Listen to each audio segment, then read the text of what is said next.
गरीब बहू का सिर्फ लहंगा ड्रेस पहनने वाला ससुराल। हे भगवान, वो लोग दूसरे शहर से होते हुए भी बस से आते ही होंगे और यहाँ मेरा घर है जो अभी तक साफ भी होने का नाम नहीं ले रहा। सही बोल रही हो माँ। वही तो। अंजलि, ये क्या तू अभी तक तैयार नहीं हुई? अरे वो लोग बस आते ही होंगे। हाँ माँ, हो जाऊंगी। और कौन सा मुझे बहुत ज्यादा तैयार होना है, देखना ही तो है। आ रहे हैं वो लोग, कौन सा मेरी बारात ही आ रही है, हो जाऊंगी अभी तैयार। देख बेटा, इस रिश्ते को हल्के में मत लेना। तेरी किस्मत है जो इतने अमीर होते हुए भी हमसे रिश्ता जोड़ना चाहते हैं वो लोग। मैं नहीं चाहती हूँ बेटा कि तुझे मायके की तरह ससुराल में भी हर चीज को तरसना पड़े। बड़ी मुश्किल से अच्छे घर का रिश्ता मिला है तो तू बस अपनी तरफ से कोई गलती ना कर। जा, सफाई मैं कर लूंगी, तू तैयार हो जा। चंद्रा ने अंजलि को तैयार होने को भेज दिया। अंजलि चंद्रा की इकलौती बेटी थी। चंद्रा गरीब औरत थी जो अपने पति और बेटी के साथ रहती थी और आज अंजलि को देखने लड़के वाले आ रहे थे। अपनी माँ के बोलने पर अंजलि तैयार हो गई और कुछ ही देर में लड़के वाले भी उनके घर पहुंच गए। सभी लोग उन लोगों को आंख जमाकर देखने लगे। अरे बहनी, अंजलि को देखने वाले आए हैं ना? इनके कपड़े देखकर ऐसा लग रहा है जैसे लड़की पसंद करने नहीं सगाई करने आए हो।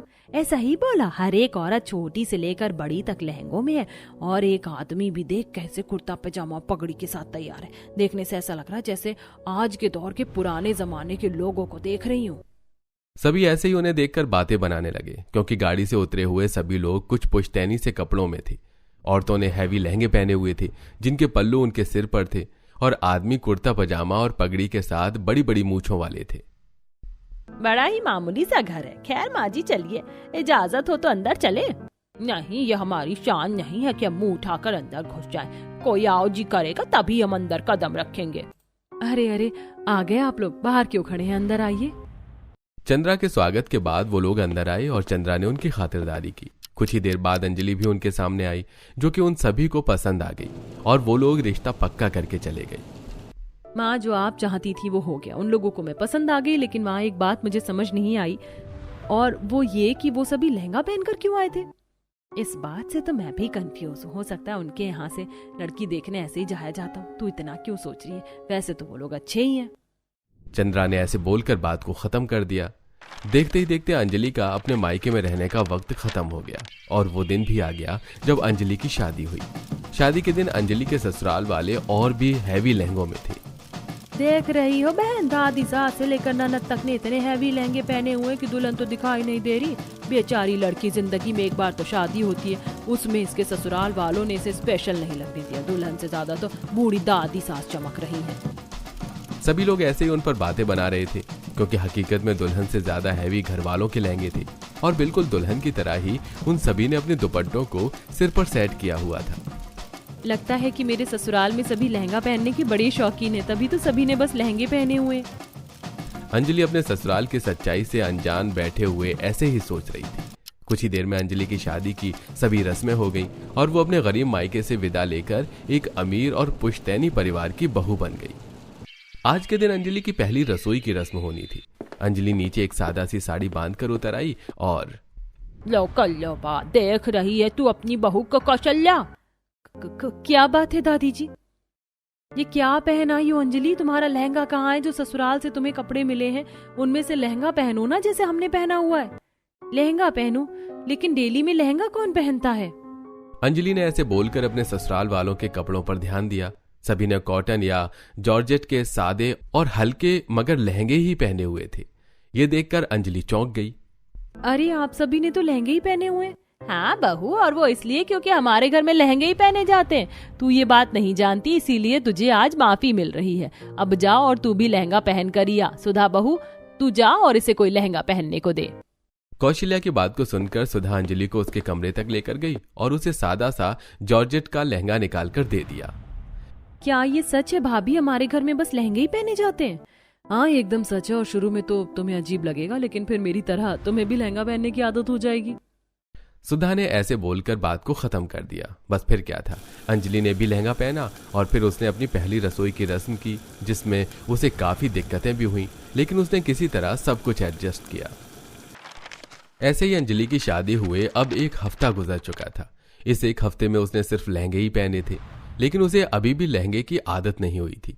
आज अंजलि लहंगा पहनकर ऊपर से नीचे ही आ रही थी कि तभी उसका पांव लहंगे में अटक गया।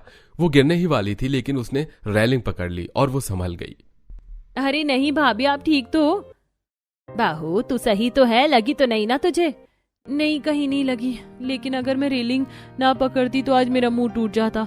माँ जी, दादी माँ जी, मुझसे नहीं पहने जाते ये लहंगा चोली अपनी आम जिंदगी में। आप लोग बात को समझिए, अब तो जमाना कहाँ से कहाँ है, आप सभी भी पुराने दौर में क्यों पड़े हुए हैं? चुप कर, जरा सा पाँव फिसला तो लहंगे की कमी है। तू कितना ही भड़का ले, लेकिन हम अपना पहनावा नहीं बदलेंगे, समझ आया तुझे? अंजलि ने अपनी दिक्कत रखी तो थी, लेकिन किसी ने उसकी दिक्कत को समझा नहीं। ऐसे ही सिलसिला जारी था और आज तीनों नंद भाभी बाजार आई हुई थी। तीनों ने लहंगे ही पहने हुए थे, जिसे देखकर लोग उनका मजाक बना रहे थे। देख देख, हमारे बाजार में जोकर आए हैं। बाजार में लहंगा कौन पहन कर आता है, देख तो सही इन्हें। मुझे तो लगता है कि ये कोई फैंसी ड्रेस कंपटीशन से आए हैं। सभी लोग हमें देखकर बातें बना रहे, मुझे बहुत गुस्सा आ रहा है। बनाएंगे ही, क्योंकि आज के दौर में कौन पहनता है ऐसे कपड़े? किरण, तुम तो लड़की हो, तुम्हारा दिल नहीं करता मार्केट में कितने अच्छे अच्छे कपड़े मिलते हैं लड़कियों के लिए उन्हें पहनने का? करता भी हो तो क्या है, घर में जो पहनाया जाता है वही तो पहनेंगे। बस करो अंजलि, क्यों तुम आग लगा रही हो? हम जो पहनते हैं वो बहुत अच्छा है, लोगों को समझ होनी चाहिए पहनावा समझने की, समझी? घर की बहुओं, सास और सभी का माइंडसेट लहंगे को लेकर ही बना हुआ था। अगर अंजलि लहंगे के विरोध में कुछ बोलती थी तो वो किसी से सुना नहीं जाता था। सुधा ने भी अंजलि को ही सुना दिया। ऐसे ही लहंगे पहनकर अंजलि का अपने ससुराल में वक्त बीत रहा था और आज के दिन अंजलि के घर मेहमान आने वाले थे। पूरे घर को जमुना की मर्जी से मेहमानों के लिए फूलों, दीपकों और पर्दों से सजाया गया। सभी मेहमान भी लहंगे ही पहनकर आए और घर वाले भी लहंगों में ही थे। सब कुछ ठीक ही चल रहा था कि अचानक से एक लड़की भूमि का लहंगा दीपकों के स्टैंड में अटका और सारे दीपक उसके लहंगे पर गिर गए। लहंगे के साथ आसपास गिरे हुए दियों से एक पर्दे में आग लग गई और भूमि का लहंगा और पर्दा जलने लगे। बचाओ बचाओ, आग आग, हे भगवान! अंजलि ने जल्दी से अपना दिमाग चलाया। पास में ही चादर रखी हुई थी। अंजलि ने भूमि को चादर में लपेट दिया, जिससे उसकी आग बुझ गई। वहीं पर्दे की आग और न भड़के, इसलिए जब तक फायर ब्रिगेड आती तब तक घर वालों ने उस पर पानी डाला और फिर फायर ब्रिगेड ने आकर आग को शांत किया। हादसे के कुछ देर बाद देखा आप लोगों ने, लहंगा पहनना कितना घातक हो सकता है किसी इवेंट पर सही, लेकिन हर वक्त अपना कपड़ा लादना आसान नहीं होता। माँ, बोला था मैंने कि मुझे नहीं पहनना लहंगा वहंगा, लेकिन आप मुझे जबरदस्ती पहना कर ले आई। अब देख लिया, आज मैं मरते मरते बची हूँ। उस हादसे की वजह लहंगा नहीं था, समझ आया? नहीं माँ जी, इसकी वजह लहंगा ही था और उस बात को अब जुटलाया नहीं जा सकता है।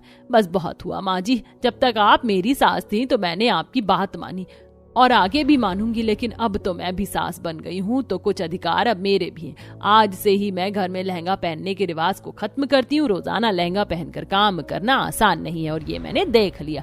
आज से ही मेरे घर में भी तमीज के दायरे में सब पहना जाएगा। कौशल्या की बात को सुनकर अंजलि बहुत ज्यादा खुश हुई। जमुना को पहले तो बुरा लगा, लेकिन जब घर में सभी तरह के कपड़े पहने जाने लगे तब फिर जमुना को भी सब ठीक लगने लगा।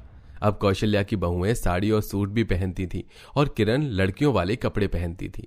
अंजलि की बदौलत अब सभी को रोजाना लहंगे पहनने से राहत मिल चुकी थी और अब सभी खुशी खुशी रहते थे। गरीब देवरानी की माँ का लहंगा और अमीर देवरानी की डिजाइनर ड्रेस में गृह प्रवेश। आशा का छोटा बेटा रवि निहारिका नाम की अमीर लड़की को पसंद करता था, इसलिए अपने बेटे की खुशी के लिए आशा रिश्ता लेकर निहारिका के घर जाती है, जहां सब हॉल में बैठे थे और चाय नाश्ता रखा होता है। अब जब दोनों बच्चों ने एक दूसरे को पसंद कर ही लिया है तो हम बड़े क्या ही कर सकते हैं। पर रवि मेरा छोटा बेटा है, रवि से पहले मैं दिवाकर की शादी करूंगी। मैं मेरे बड़े बेटे के होते पहले छोटे बेटे की शादी नहीं कर सकती। अगर मेरे छोटे बेटे की शादी पहले हो गई तो मैं लोगों को क्या जवाब दूंगी? लोग तो यही कहेंगे ना कि बड़े बेटे में कोई दोष है। इसीलिए मैं पहले अपने बड़े बेटे के लिए कोई रिश्ता देख लूं, उसके बाद मैं अपने दोनों बेटों की शादी एक साथ कर दूंगी। पर तब तक आप लोगों को थोड़ा इंतजार करना होगा। मिलते हैं कुछ दिनों बाद। बच्चों की कुंडलियां भी तो मिलवानी है। हाँ बहन, क्यों नहीं, मैंने पंडित जी को कुंडली बनाने के लिए दे दी है। बस 1-2 दिन में आ जाएगी तो मैं आपको बता दूंगी। इसका मतलब ये रिश्ता पक्का है ना? वाह निहारिका भाभी, अब आप मेरी भाभी बनोगी। आपकी ये ड्रेस कितनी प्यारी लग रही है। शादी के बाद भी आप ऐसे अच्छे अच्छे कपड़े पहनना ताकि मैं सबको दिखा सकूं। रिश्ता पक्का कर आशा अपनी बेटी और दोनों बेटों के साथ घर से निकलने लगती है। तभी उसकी नजर पड़ोसन के घर पर पड़ती है, जहां एक औरत तेज आंधी तूफान में घर से बाहर निकलती है और उसकी बेटी हाथों में छाता लिए उसके पीछे पीछे आती है। माँ बाहर बारिश होने वाली है और तुम बिना छाते के घर से निकल गई हो। मुझे बोल देती तो मैं ला दूंगी तुम्हारा सामान। तुम घर पर ही रुको, वैसे ही तुम्हारी तबीयत ठीक नहीं रहती। बेटा तू पूरे दिन घर संभालती है, फिर पापा के साथ खेत पर जाती है, कितना काम करती है। मैं खुद ले आऊंगी घर का सामान। वैसे भी सेहत के लिए भी थोड़ा चलना अच्छा होता है। अगर ऐसी बात है तो ठीक है, मैं भी आपके साथ चलूंगी। कितनी अच्छी और संस्कारी लड़की है, अपनी माँ का कितना ख्याल रख रही है। सही कहा, मुझे तो तेरे लिए ऐसी ही लड़की की तलाश है। आशा और दिवाकर को पूजा काफी पसंद आती है। इसी तरह कुछ दिन बीत जाते हैं और कुछ दिनों बाद आशा अपने दोनों बेटों के साथ शांति के घर कुंडली मिलवाने के लिए आती है। और कुंडली मिलवा कर बस जाने ही लगती है तो एक बार फिर उसकी नजर पूजा पर पड़ती है, जो इस बार एक गरीब बूढ़ी औरत को अपने हाथों से खाना खिला रही होती है। बेटा तू बस समाज सेवा करती रहना। माँ तुम तो जानती हो ना, काकी दादी का बिल्कुल ख्याल नहीं रखती। भले ही ये मेरी अपनी दादी नहीं है, पर पूरे गांव की तो दादी है। मुझे इनकी बड़ी चिंता रहती है, इसीलिए अपने हाथों से खाना खिलाकर इन्हें दवाई देती हूँ। अच्छा तुम चलो, मैं आती हूँ। जो लड़की गली पड़ोस के लोगों का इतना ख्याल रखती है, वो अपने घर वालों का कितना ख्याल रखती होगी। पंडित जी, मुझे इस लड़की के बारे में जानना है। क्यों नहीं आशा बहन, ये बच्ची भी हमारे ही यहाँ की है। बस आप मुझे 2 दिन का समय दीजिए। माँ कम से कम हमारे स्टैंडर्ड को तो देख लेती। क्या आप ऐसी लड़की के बारे में पता लगा रही हैं? एक बार उसके कपड़े तो देखो। इस बुढ़िया को ये गरीब लड़की ही पसंद आई है। अगर ये मेरी जेठानी बन गई तो मेरी क्या इज्जत रह जाएगी। आशा अपनी बेटी की बात नहीं सुनती और वहां से चली जाती है। कुछ दिन बाद पंडित पूजा की सारी खबर निकालकर आशा के घर जाते हैं और बैठकर बातें करते हैं। बहन जी, आपने जिस लड़की के बारे में मुझे पता लगाने को कहा था, मैंने पता लगा लिया है। लड़की बहुत संस्कारी है। ऐसी लड़की अगर आपके घर में आ गई तो घर रोशन हो जाएगा। मुझे अपने बेटे के लिए ऐसी ही लड़की चाहिए थी, जो मेरे घर को अच्छे से संभाल सके। आप उनके माता पिता को खबर दे दीजिए, हम जल्द ही रिश्ता लेकर आएंगे। दिवाकर को भी पूजा पसंद थी, इसलिए पंडित से सारी खबर लेकर आशा 2 दिन के अंदर ही रिश्ता लेकर अपनी होने वाली बहू और अपने पूरे परिवार के साथ पूजा के घर जाती है। क्योंकि पूजा ज्यादा गरीब थी, इसलिए उस दिन भी वो सिंपल बनी होती है और सब बैठते हैं। काजल, माँ जी की पसंद कितनी गंदी है। हम दोनों की शादी एक ही दिन होनी है। ऐसा ना हो कि इस लड़की की वजह से मेरी पूरी शादी खराब हो जाए। तो एक बार इसके कपड़े तो देखो। सच में भाभी, मुझे भी ये लड़की पसंद नहीं है और इसके कपड़े देखकर हंसी आ रही है मुझे। अच्छा हुआ जो रवि भैया ने अपने लिए खुद आपको पसंद कर लिया। निहारिका काजल के साथ बैठकर पूजा के कपड़ों की काफी मजाक बनाती है, पर आशा किसी भी बात पर ध्यान नहीं देती और चुनरी उड़ाकर रिश्ता पक्का करके घर जाती है। इसी तरह कुछ दिन बीत जाते हैं और शादी की तैयारी शुरू हो जाती है। ऐसे ही एक दिन निहारिका आशा काजल के साथ उनके घर में बैठी थी। काजल, क्यों ना इस शॉपिंग में हम उस गरीब लड़की को भी अपने साथ ले जाएं? वहाँ उसका मजाक बनाएंगे तो शायद माँ जी भी इस रिश्ते के लिए मना कर दें। सही कहा, मैं अभी माँ से बोलती हूँ। माँ, मैं क्या कह रही थी कि पूजा भाभी को भी अपने साथ शॉपिंग पर ले चलते हैं। बिल्कुल सही कहा तूने, मैं अभी यही सोच रही थी। दिवाकर, जा तू पूजा बहू को ले आ। आशा के कहने पर दिवाकर गाड़ी से पूजा को लेने के लिए जाता है। कुछ ही देर में पूजा निहारिका अपनी नंद और सास के साथ मार्केट शॉपिंग करने के लिए जाती हैं, जहां वो सबके साथ साड़ी की दुकान में बैठकर अपने लिए काफी महंगी महंगी साड़ी पसंद करती हैं। कैसी लग रही है ये साड़ी मुझ पर, होने वाली जेठानी जी? आपने तो कभी इतनी महंगी साड़ी देखी नहीं होगी। क्यों? माफ करना निहारिका, मैं तुम्हारी जितनी अमीर नहीं हूँ और ना ही इतने महंगे कपड़े पहनती हूँ, पर मुझे कपड़ों की पहचान है। अंकल जी, आप हमें इतनी महंगी साड़ी नहीं, बल्कि वो लाल वाली जो 5,000 की साड़ी है वो दिखा दो। निहारिका, तुम पर 20,000 की साड़ी से अच्छा ये लगेगा। पूजा के कहने पर जब निहारिका उस साड़ी को ट्राई करती है तो न सिर्फ आशा बल्कि आसपास के बैठे लोग भी पूजा की काफी तारीफ करते हैं। बहन, तुम्हारी बड़ी बहू बड़ी समझदार है। देखो, अपनी समझ से उसने भले ही सस्ती साड़ी पसंद की हो, पर तुम्हारी बहू पर उस महंगी साड़ी से ज्यादा अच्छी लग रही है ये सस्ती साड़ी। बेटा, मैं तो कहती हूँ कि तुम यही लो। देख ले बहू, कई बार इंसान को पैसों के पीछे नहीं, क्वालिटी के पीछे भागना चाहिए।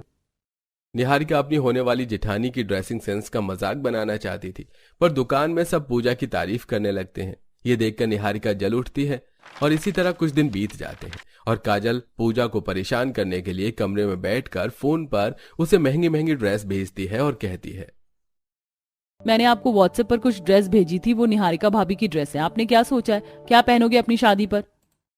तुमने जो मुझे व्हाट्सएप पर ड्रेस दी थी वो काफी महंगी है, मैं इतना महंगा नहीं ले पाऊंगी और अभी मैंने कुछ सोचा भी नहीं है, पर तुम फिक्र मत करो, मैं शादी में कुछ अच्छा ही पहनूंगी।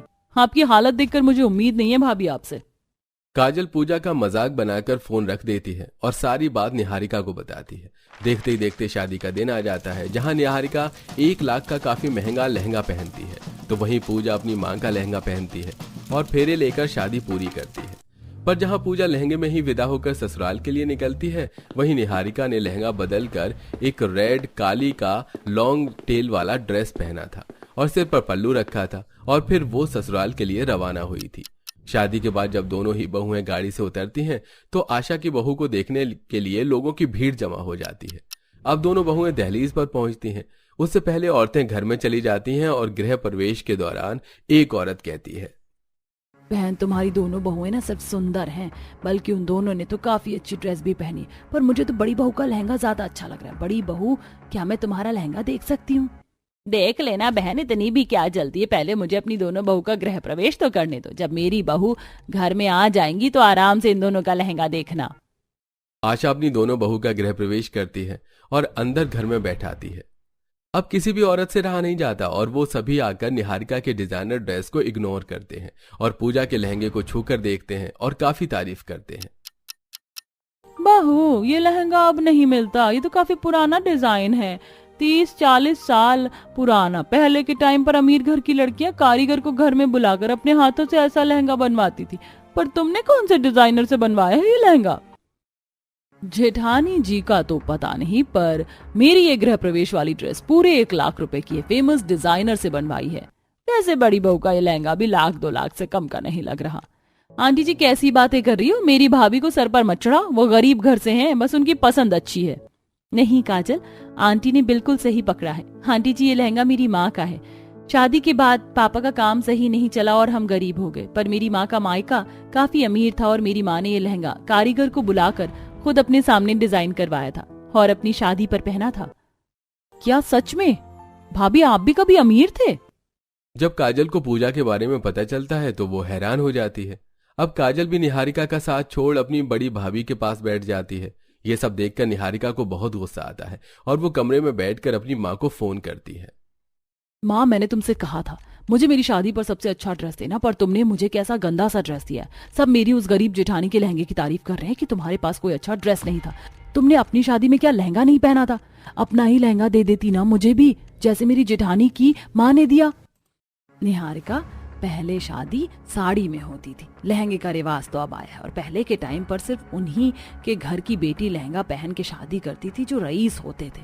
वो लोग खुद कारीगर को बुलवा कर अपने सामने लहंगा बनवाते थे, और हम लोग पहले इतने अमीर नहीं थे, वो तो अब हुए हैं। अपनी माँ की बातें सुनकर निहारिका की सारी गलतफहमी खत्म हो जाती है और उसके अमीर होने का घमंड भी खत्म हो जाता है, क्योंकि अब निहारिका जान चुकी थी कि समय एक जैसा नहीं रहता।